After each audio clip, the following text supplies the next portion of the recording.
Blinken. Thank you. Secretary of State Antony Blinken met Wednesday in Tel Aviv with relatives and supporters of Israeli hostages still held by the militant group Hamas, a U.S.-designated terrorist group. Blinken is on his 7th trip to the region since the Israel-Hamas war was triggered by a Hamas attack on October 7th. He is in pursuit of a ceasefire deal that would free the hostages and bring about a pause in the war that has left nearly 35,000 Palestinians dead, according to the Gaza Health Ministry. Blinken and Israeli Defense Minister Yoav Gallant visited the Kerem Shalom crossing into Gaza on Wednesday. Blinken said Israel had made important concessions to allow more aid to reach Palestinians and to reach a ceasefire deal. He said the world is waiting for Hamas to take the deal that is on the table. Hamas has to decide whether it will take this deal and actually advance the situation for the people that it purports to care about in Gaza.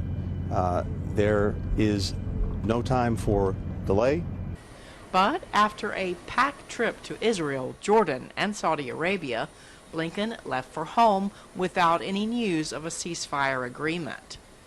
Observers had also been watching for a broader deal that would have involved normalizing ties between Israel and Saudi Arabia, possibly in exchange for a deal that would have ended the war in Gaza. Israeli Prime Minister Benjamin Netanyahu said he is not willing to end the war to get a hostage deal. And he said a planned military offensive into the Gaza city of Rafah, where at least 1 million Palestinians have fled, would happen whether there is a ceasefire or not. One analyst told VOA Blinken has not been able to achieve a breakthrough. But I think the real holdup here is the fact that you've got an Israeli government led by Prime Minister Netanyahu that includes voices that strongly oppose a Palestinian state.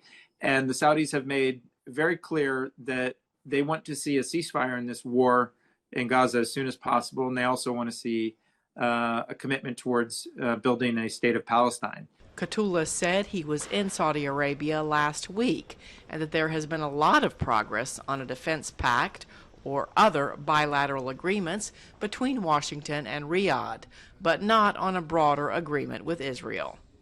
Cindy Saine, VOA News.